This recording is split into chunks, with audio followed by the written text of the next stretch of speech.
Ya. Ka'bah itu ada di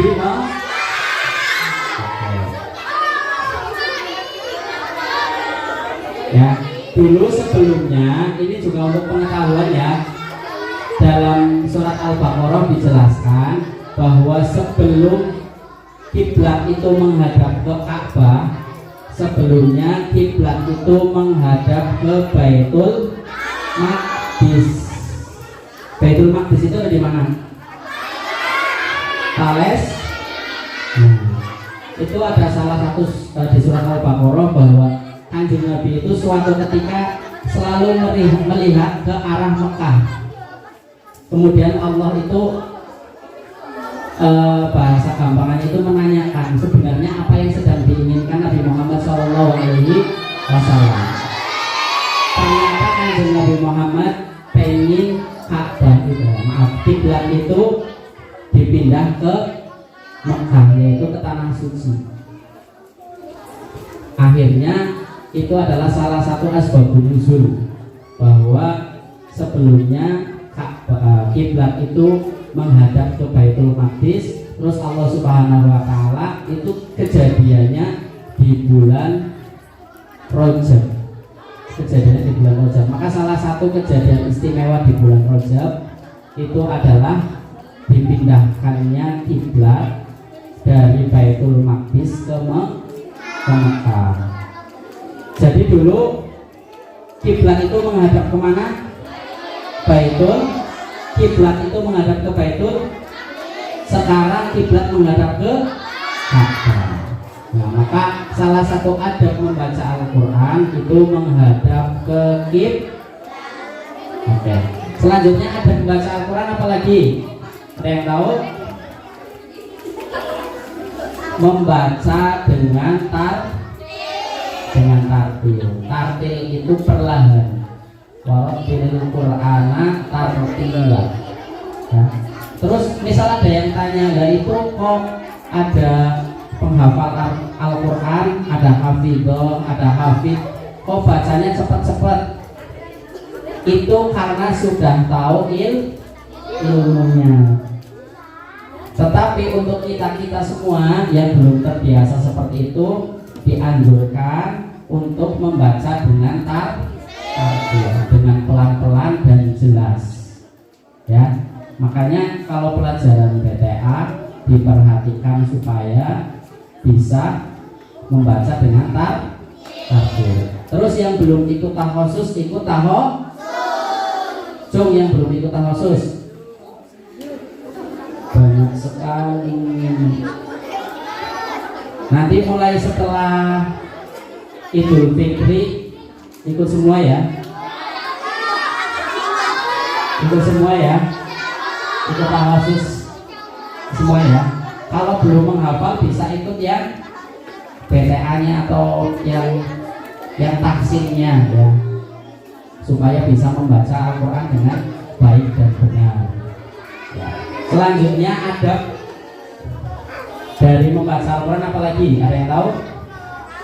Tadi sudah berwudu, kemudian menghadap kiblat, membaca dengan tartil, terus tidak berbicara dengan orang. Masalah dibaca Al-Quran misal Bismillahirrahmanirrahim, terus lanjut lagi Alhamdulillahirabbil alamin, ngobrol lagi. Itu bagus nggak? Saru nggak? Nanti Allah marah nggak? Nah, itu Al-Quran itu adalah komunikasi kalian dengan Allah Subhanahu wa ta'ala. Masa kalian lagi berkomunikasi dengan Allah, kalian malah ngobrol dengan yang lain, nanti Allah jadi tidak suka ya. Makanya kalau baca Al-Quran itu jangan sambil ngobrol. Siapa yang baca Al-Quran yang masih sambil ngobrol? Ya, jangan diulangi ya. Nah, kemudian adab membaca Al-Quran yang lain, di antaranya halo Ada membaca Al-Quran yang lainnya, diantaranya membaca ta'awud. Ta'awud itu apa? Ta'awud cung, yang mau baca ta'awud maju ke depan. 1, 2, 3. A'udzubillahi minasyaitonirrajim. Betul? Betul? Coba sekali lagi. A'udzubillahi minasyaitonirrajim. Itu adalah bacaan ta'awud. Kemudian bacaan basmalah seperti apa? Coba satu lagi. Bismillahirrahmanirrahim. Itu adalah bacaan ta'awud dan basmalah, ya. Bacaan ta'awud dan basmalah. Hadiahnya Pak Budi. Oh iya. Dari hadiah terus. Garis siji. Namanya nanti dicatat ya. Tadi lupa di rumah masih ada sebenarnya. Ini satu dulu.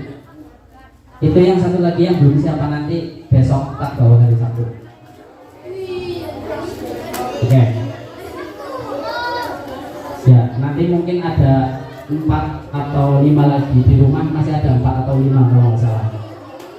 Ya. Nanti yang belum hari ini hari Sabtu. Oke. Tadi adalah ada membaca Al-Quran, ta'awud dan basmalah. Kemudian yang selanjutnya adab atau tata cara membaca Al-Quran adalah apa coba? Menghayati artinya. Makanya yang punya juz amma, misal terjemahan atau apa, sesekali sambil dibaca artinya supaya tahu, supaya paham, supaya bisa menghayati. Itu adalah beberapa adab dari membaca Al-Quran. Terus kemudian contoh lain kita punya ilmu itu ketika sholat kita bisa mengambil hikmah dari sholat, kita bisa mengambil pelajaran dari sholat. Coba siapa yang mau maju ke depan praktek sholat? Silakan maju. 3 orang, 2 orang saja, 1 jadi imam, 1 jadi makmum.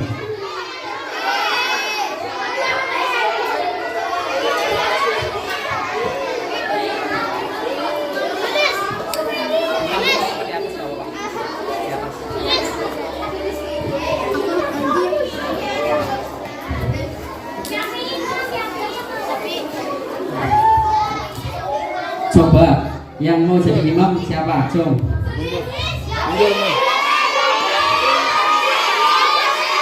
Silakan menghadap ke kiblat. Ya.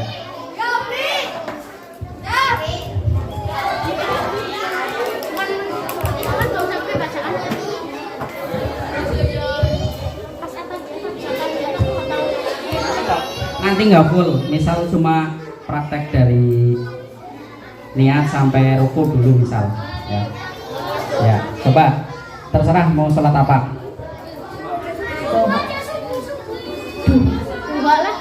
Doa aja biar nggak usah doa di situ. Doa. Oke.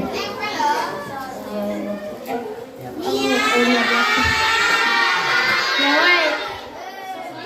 Tusolli sunnatat suharah ataini mustaqbilan kiblat ya imaman lillahi ta'ala. Allahu Akbar. Oke, berhenti dulu. Coba apa yang kalian lihat? Ini makmum, ini imam, ini makmum. Ketika Mas Zulis itu takbir, kemudian di belakangnya diikuti takbir enggak? Pelajaran apa yang bisa diambil dari sholat? Apa coba?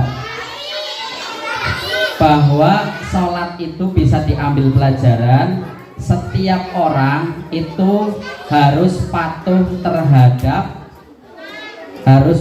terhadap pimpinan ataupun harus patuh terhadap Allah Subhanahu wa Ta'ala. atiullah wa atiur rasul wa ulil amri minkum.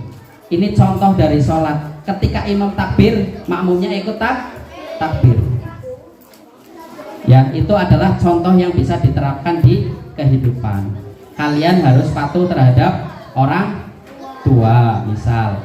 Terus harus patuh terhadap guru. Oke, dilanjutkan dulu sholatnya.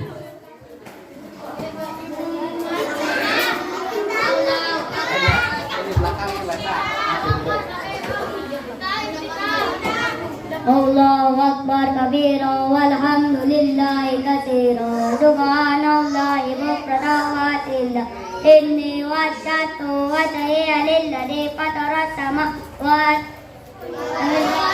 ardi wa ni ardu wa mil Hanifan muslima wa ma ana minal musyrikin. Inna salati wa nusuki wa mahyaya wa mamati lillahi rabbil alamin la syarika lahu wa bidzalika umirtu wa ana minal muslimin.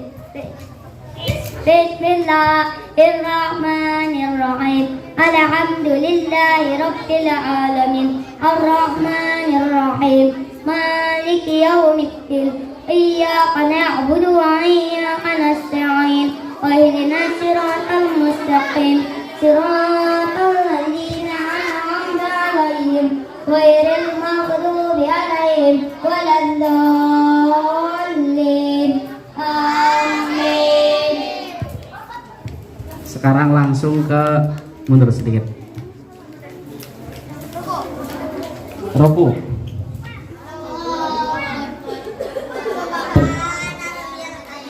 Subhana rabbiyal azimi wa bihamdi. Subhana rabbiyal azimi wa bihamdi.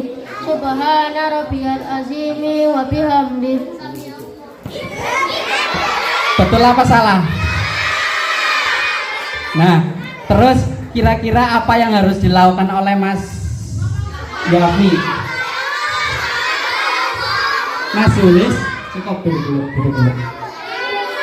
Tadi Mas Yulis setelah ruku tanpa iktidal langsung sujud.